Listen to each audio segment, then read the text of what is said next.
Hi, and welcome to Into the Deep End, the podcast where we dive headfirst into the minds of swim coaches to explore what leadership looks like, both on the deck and beyond the lane lines.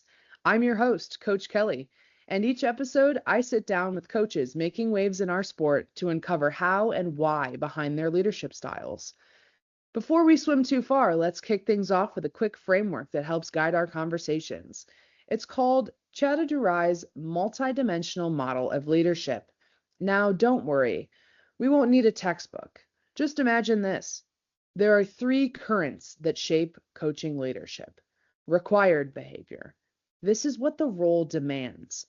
Think team rules, governing bodies, performance standards, or even meet prep. Second current being preferred behavior. This is what athletes want from a coach. Maybe it's structure, maybe it's support.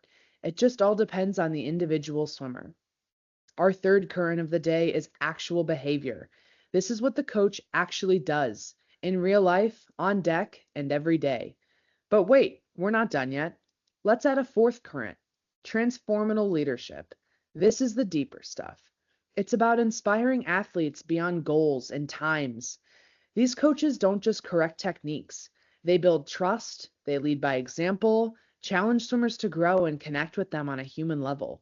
So whether you're here to learn, reflect, or just nerd out about coaching, you're in the right place. Let's take it into the deep end with today's guest, Coach Vince Colwell. Our first guest on the podcast is Coach Vince Colwell.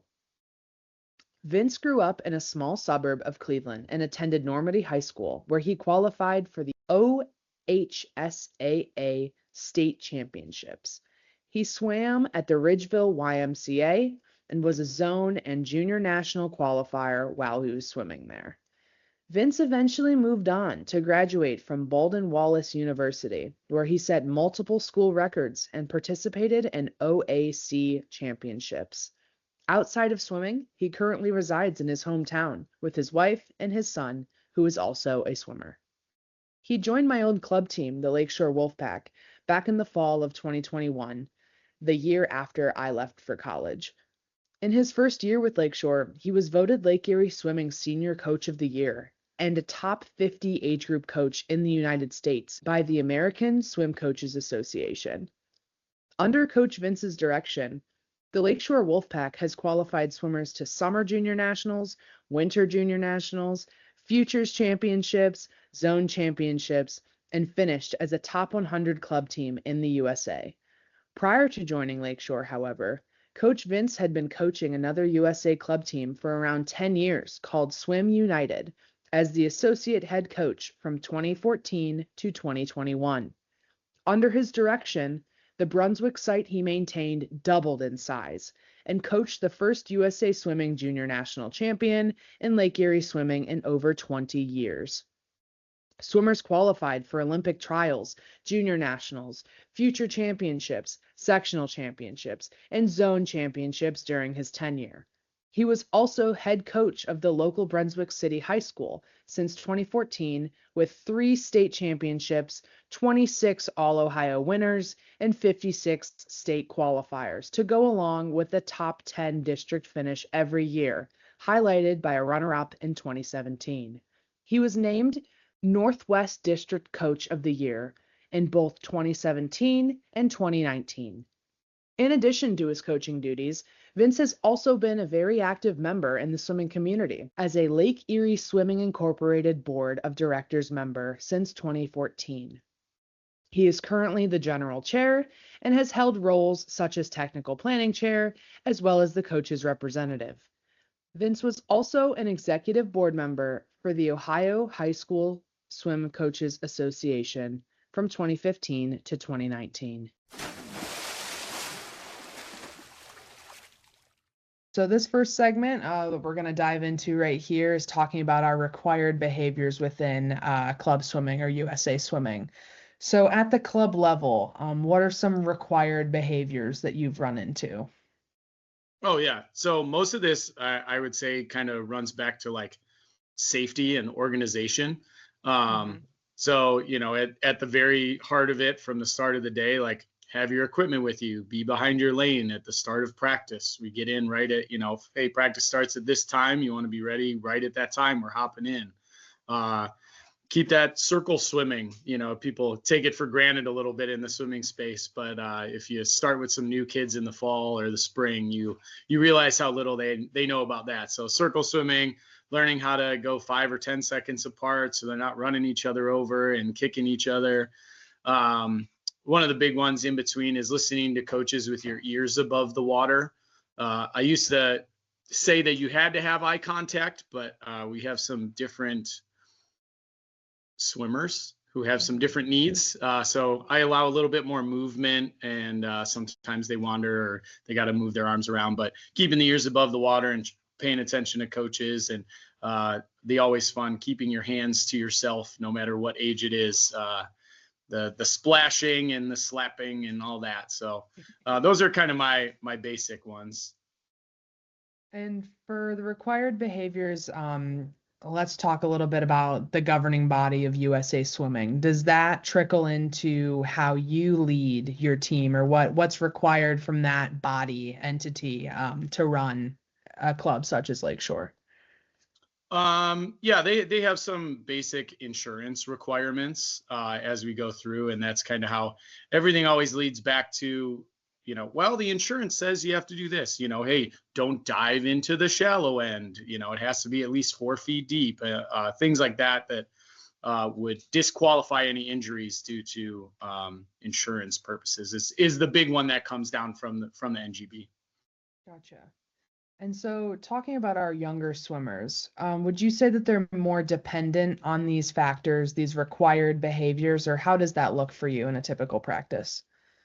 Yeah, I'd say so. We kind of have 4 different age groups as we go through. Our youngest 2 groups are very, very much impacted by these behaviors. When you look at kind of that list I had in my brain, is that first month is just, can we get them to follow those behaviors when they first start, because you go from just like organized chaos to like organized running practices. So those younger 2 groups, I think, is the majority of the time for at least 6 to 8 weeks is just, can we get you to behave the right way that we can, if we may not get done what we want to do, but if we can get you acting safely and organized, then when we get later into the season and they continue their careers, it gets a little better.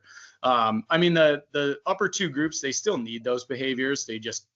They happen a little quicker and they're more expected. I think they're just a little more developed. So they pick them up real quick, within a week or 2, and they're fine. It's nothing different than they do in a middle school setting anyways. Nice. So what expectations are placed on you by this club or parents regarding how you would lead the team? I would say in general, the parents don't have a leading role in how the team is run. We do have a parent board. So there are 6 parents that are on our team, along then with myself, that make up the board. In terms of making some leadership decisions, we have made it very clear the whole time I've been here that wet side decisions are my jurisdiction. And then dry side activities, we work in conjunction and together, which every year feels like there's more to the dry side than I thought the year before, between social events and merchandise and volunteering and parent education and team travel. So it's super helpful to have that input as a parent perspective. Is they see things differently as a parent of a child than I always do as a coach. Mm-hmm. And would you say that I know you try and keep the dry and the wet decisions kind of separate, but would you say that there has been any parent or organizational policy involvement that has shaped any of your coaching decisions? I'd say most of it is from my side and my like trainings and things. USA Swimming has some policies which have been really helpful, especially safe sport. Working with so many minor athletes, there's a lot of protections that you need to have in place to protect minors from inappropriate behavior. We also have team bylaws that have only updated a few times, but most of that still comes down from USA Swimming or Ohio state law, because we are a 501c3 nonprofit.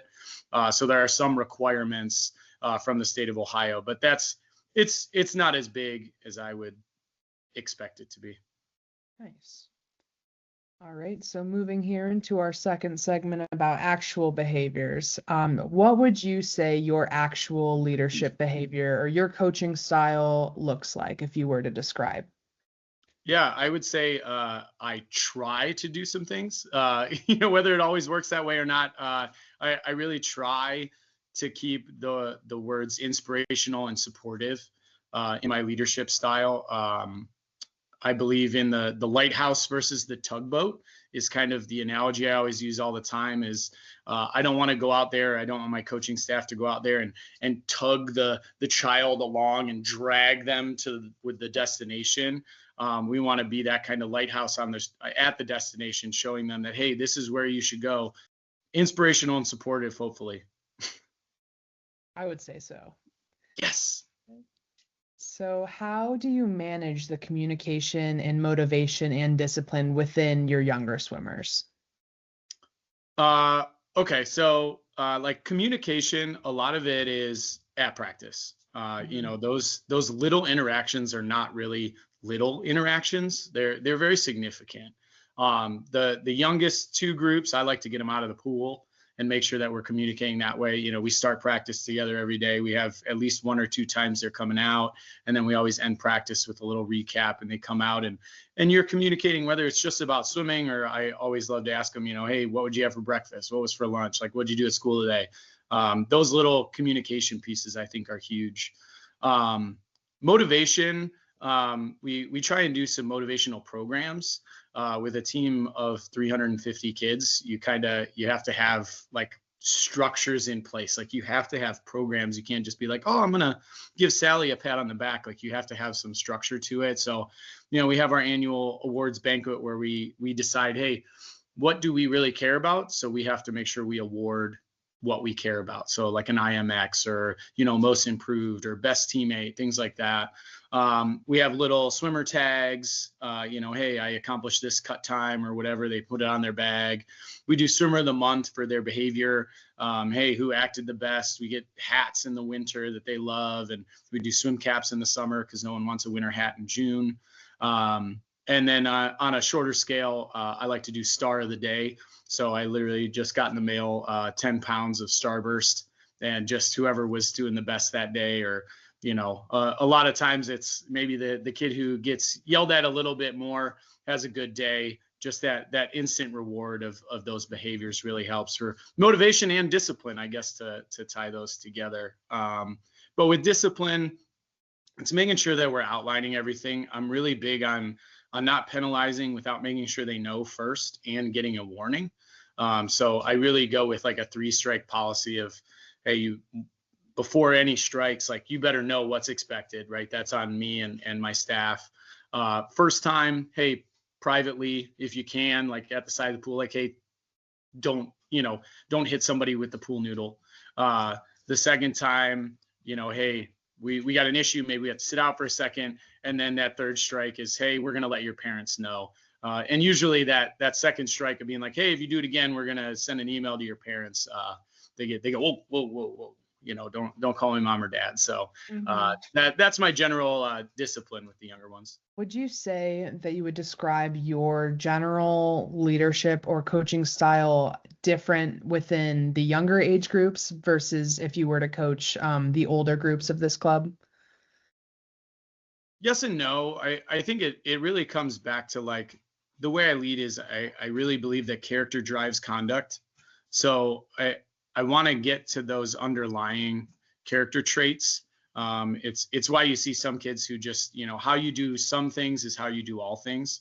It's just those underlying character traits that really change what they're doing at practice, and not just at practice, but school and life and all that. So I really try and be as character driven as I can, and then support them along the way, right? You can't just like tell them, hey, you have to be resilient, and then when they make a mistake, light them up and yell at them. Like that, just you're not going to develop that thing. So you have to support them along the way as they do it. I like when they leave practice, their cup should be full.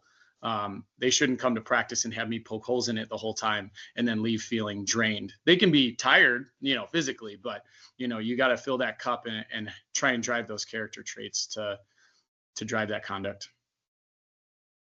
I know we mentioned Star of the Week and Swimmer of the Month, but could you share a personal anecdote of how you've been able to motivate young swimmers, say during like a tough moment of the season or a hard meet that they've had? Yeah. I think the younger ones, a lot of times they just struggle with like a hard practice.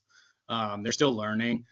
So it's a lot of external motivators, right? Beyond, just, hey, you get a starburst at the end of practice, but games, racing, you just have to like dangle that carrot, and you can't know that if you don't have that communication ahead of time, right? Those little interactions that you have, you learn about what kids and what they like. And a lot of times they'll tell you, right? You'll be at practice like, can we play this game? I love that game. Or, can we wear fins today? And you start hearing those things and you collect them. And I just did it like 2 weeks ago. I had a kid who was like walked over in fins, like walking on the wet pool deck in these giant flippers. And I'm just like, oh my God, please don't. Like, you need to take those off. And, he was just not finishing to the wall or whatever. And I'm like, all right, if everybody finishes to the wall every time on Friday, we'll wear fins. And he like totally did everything that he didn't want to do before. All of a sudden he could do as he goes. So you just got to find, especially the youngest ones, not that the older ones don't also have those carrots, they're just a little different. That helps. So with those upper ones, it's really process focused. I know I had a swimmer just the other day who, had a little bit of a tough race with the results that she wanted. And she goes, I made sure I was hydrated. I went to bed early. I ate a good breakfast. I made sure I packed healthy snacks as I went through. I did a proper warm up. I made sure I cooled down after my races, and it just didn't work. And I said, that's an A+. Are you kidding me? Like, those are the process things. Like, she's like 12. I'm like, that's amazing. Staying focused on those process things, especially as a 14 and under athlete. Like, if you're doing all of that, like, you're going to be fine. Right. Like those things, it may not work Sunday, but it's going to work over the next 6 years. I guarantee it. So really keeping them process oriented. I know they want results right now, and a lot of external people want to see results right now. But all of our goals and things from our club are process focused as they go through. So leading into our final segment here, the preferred behaviors, so what kids kind of prefer or lean towards. How do you as the coach understand these preferred behaviors of your swimmers, or how do they express to you what they need? Yeah, this is one that I think I diverge from some coaches, or I've had some coaches who very much disagree with me. But I believe in brutally honest conversations between that goes both ways. So a lot of times people say that, and that's, well, I'm just going to say mean things to the kid. Like, no, I need to allow them to honestly tell me about what they're doing that day. Hey, if you went out and didn't try today, or you didn't try in that race, you need to feel free to be honest with me without being berated, because then they just close off. Right. And so that was really hard for me when I first started coaching. It like didn't make sense. But then you never really know what they need or want. Right. Like this is a great question. Like it's so easy. Like, and me as a swimmer, I didn't want to go and tell my coach if I didn't try, but like I knew that I didn't. Same. And yeah, right. Like I know that I didn't, and I know that they knew too. Right. Right. So like we just need to have the honest conversation, and they need to have the safe space to tell me honestly, like, hey, I didn't want to do the 2 a.m. today. I didn't try that hard. Like, well, okay, so what do we need to do in the future to make sure that that's better? And I think that kind of leads to the whole like care before critique. Like they have to know that I care about them before I can like really get after them about anything. So being honest and making sure that I know that they are cared for as a person allows that honest communication. And then they feel more free to tell me, hey, I'm having a bad day, or I'm struggling with this, or, I need a little pick me up on there. Like, then they're able to have those conversations safely. And it has shocked some coaches around me when they're like, wait, seriously, that kid just told you they didn't try? I was like, well, they didn't. It just is. That's what it is. So I have to give them that safe space so that they can tell me, because they want to tell you. Like when I was a kid, like I want to tell you, kid or an adult swimming. Like I wanted to tell my coach everything. Like I want to tell you what's going on, but I have to feel like I'm not going to get like berated for my honesty at times, because I'm not perfect. I'm not perfect now. I definitely wasn't perfect then. Like I'm going to have bad days, and I need my coach to be there for me on the bad days and the good days, not just the good days. So. So have you ever found kind of a mismatch between styles of what your swimmers actually want versus what you think that they would need? And how do you handle kind of the dichotomy of thinking that you know what somebody wants versus what they actually need? Yeah. That's a great question. And again, another thing when I was coaching early in my career, that like, God, I was so reactive to everything, right? Like I knew that they needed to do this. They thought they needed to do that. Then they did that. And then we would clash. So as I've gone on, I've tried to be more proactive. With teaching, because it's usually character trait things. Like, hey, we got to make sure that we're taking ownership of what's happening, right? Nothing worse than a kid being like, well, this pool's just slow.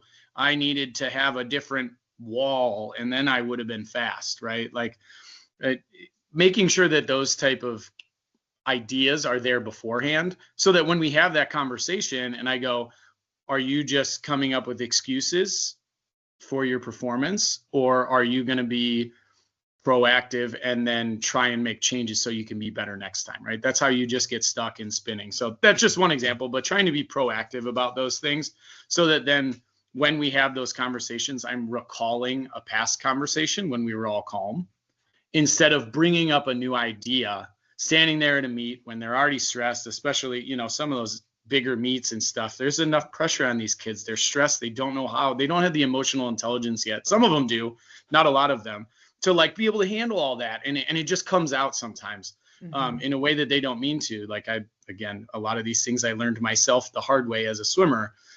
So trying to be proactive about that stuff has really, really helped. It's like when I get a parent who goes, I didn't know that, and it was in an email before, and I go, you need to read the email. That's like my equivalent for a swimmer, where I go, hey, remember we talked about that on Mindset Monday? And they go, yeah, and it recalls back to a time when it was a little easier. So that's helped us be on the same page.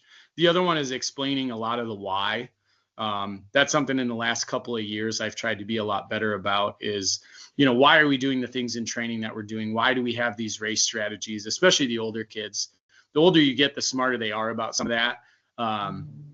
So when you can explain the why and they can see it, they'll be a lot more bought into those things. And it's reduced those discussions significantly by explaining the why. And then when we have to have the discussions, by being proactive about those character traits, a lot of times, I would say a pretty large percentage, those stay pretty calm. Nice. So kind of putting everything together and wrapping up here, when everything is aligned, such as your expectations, your coaching style, all of your swimmers' needs are met, what does that look like for you in a practice or at a championship meet, or just in general for the team? Yeah, I'd say that means I can just stand there and write stuff on the board. It's like Dream. The goal is that they don't need me for these things. And there's a few swimmers who get there, by the time they're seniors, especially the ones that just grow up a little bit quicker and they really take to a lot of the coaching over years. They know how to act. They know the technical cues that they need. They know what they need to work on. They know the effort level that they need to do. It just takes away a lot of like what I am doing, because they already know. With one of the swimmers, it was always, the answer. Was the quote, and she would ask me a question and I would go, well, the answer, and she would give me the answer, and I was like, you don't need me. If you need me to reaffirm it, that's fine. But really, when it's pretty good, not 100%, it's a lot of just really quick cues and data feedback that they can't get on their own. Hey, these are your splits, these were your stroke tempos, this was your stroke count at the time. Hey, a quick cue. Hey, in freestyle, remember, we're trying to, get that middle finger in first. You're coming in with your thumb, but it's really quick and it's really simple, because those big pieces of the iceberg have already been covered before. So it makes me less needed It is always the joke. Like, you could go to a meet or a practice and I could write it down and you could do it on your own and get that value. Mm-hmm. So what lessons in leadership or coaching in general have you learned that you would sit down with a new club coach and 100% share? Yeah. You got good questions. You got to take an interest in their lives outside of swimming. But the younger they get, I mean, it doesn't matter. They all want to tell you about stuff, but take an interest in their lives outside of swimming. They have something they're passionate about that isn't swimming. Mm-hmm.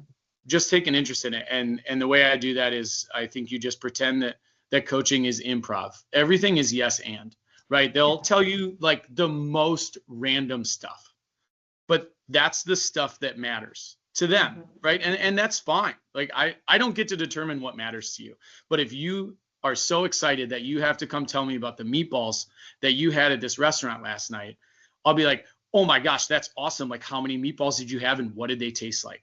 Everything is just yes and, because then they know that you care about them and that you're invested in them. And then coaching is easy, right? When I have to ask somebody to give just brutal efforts for 30 minutes, like, you have to go for the next 30 minutes and you have to give 100% effort with very little rest. Mm-hmm. That is a really hard thing to ask of anybody, regardless of their age. And you have to know that, like, I'm doing this because I care about you.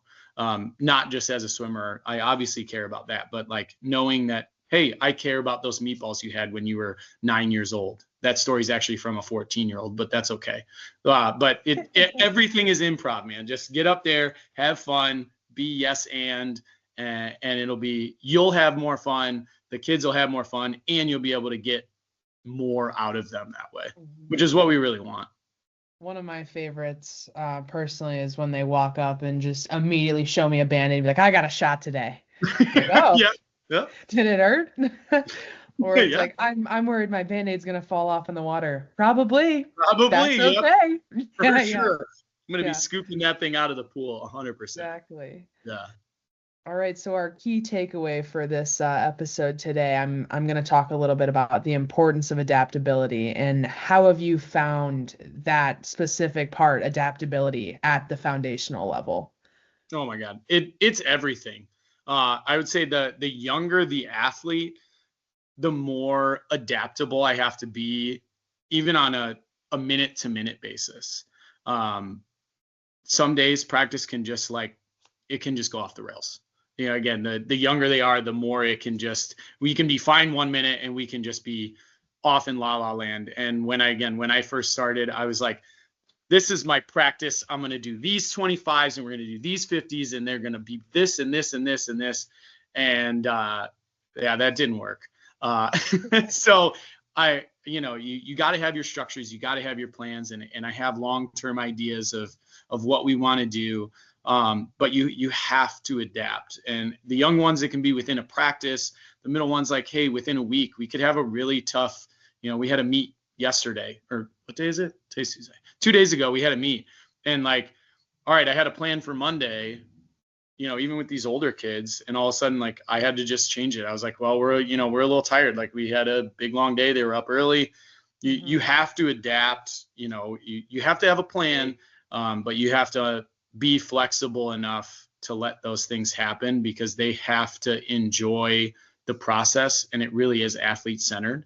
So if you come in and your athletes are just toast, you're not going to get it. Again, you can write on the board whatever you want, you can say whatever you want, but AP testing time used to be the one big one. Like, I was just like, well, this is May, this is what we do in late April and May, like, we got to get in shape. And then, like, they come in and their brains are just short circuited. Like, they took 2 AP tests back to back, and you're like, all right, here you go, here's 6,000 yards, like, go grind it out. And they're like, coach, I can't do it. So you have to have the honest communication. They have to feel safe to tell you those things, but you got to be able to adapt. It doesn't mean you compromise everything you're doing, but you got to be flexible. If you're rigid, it just falls over. So I would say definitely key points that I've heard in this conversation was just importance on communication, specifically rapport, and definitely adaptability at the end of the day. For sure. Today, we've highlighted one of the most important skills for coaches at this stage: adaptability.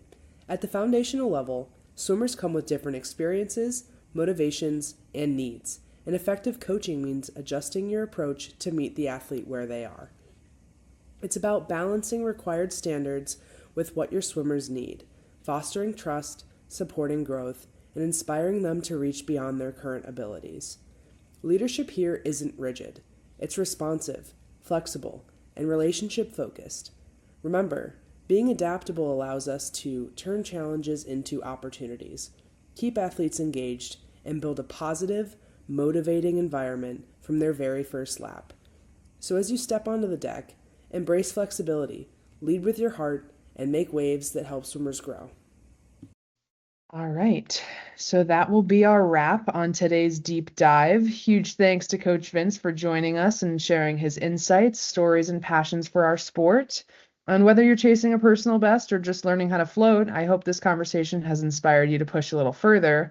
If you want to follow Coach Vince or learn more about his work, where can our listeners find you? Our Instagram is LSSC67. That was when we were established. We was that way a long time ago. But I had to get that one in for you. You're welcome. So yeah. The hand motions really got me. I had to go for it, right? You got to have fun with it. I agree. All right. So do not forget to subscribe, leave a review, and share this podcast with any of your fellow swimmers or coaching nerds. And until next time, we will see you on Into the Deep End.